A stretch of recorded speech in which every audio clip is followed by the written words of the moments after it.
مجھے آج بھی یاد ہے میں بچپن میں بہت زیادہ عبادت گزار تھا، طبیعت زہد و پرہیزگاری کی جانب بہت زیادہ مائل تھی۔ میں شب زندہ دار تھا، شب بیداری کیا کرتا تھا۔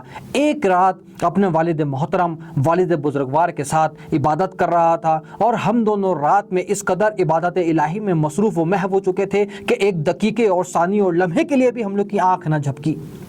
اسی وقت کچھ لوگ اطراف میں سو رہے تھے۔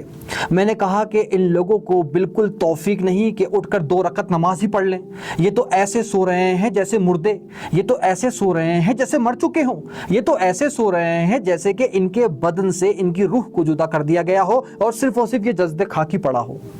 میرے والد محترم نے میری خدمت میں عرض کیا، بہت بہتر تھا کہ کاش تو بھی انہی کی طرح سو رہا ہوتا اور اپنی رات ان کی غیبت میں صرف نہ کرتا۔ خود بین شخص کو، خود پسند شخص کو، متکبر کو، غرور کرنے والے شخص کو، کبر و نخوت کرنے والے شخص کو اپنے علاوہ کچھ اور دکھائی ہی نہیں دیتا۔ اس کی وجہ یہ ہے اس کے آگے غرور کا پردہ ہوتا ہے، اس کو صرف اور صرف میں ہی میں نظر آتا ہے۔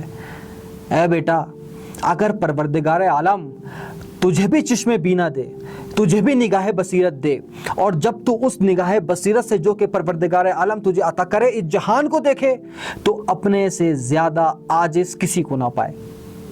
یہ کلی قاعدہ ہے کہ اس کائنات میں، اس جہان میں، اس ماڈل میں جو شخص جو بھی کام کرے گا وہ اس کا خود ذمہ دار ہے۔ بالکل اسی طرح سے جو شخص پروردگار عالم کی شب و روز، لیل و نہار، رات و دن عبادت کرتا ہے تو وہ بھی اپنے فائدے ہی کے لیے کرتا ہے، تو اس کو لوگوں کی غیبت کر کے، غرور میں مبتلا ہو کر، تکبر کا شکار ہو کر ضائع مت کرو۔ یہ اس کبر اور نخوت نے جہان کو بدل ڈالا اور فتنے و فساد میں تبدیل کر دیا۔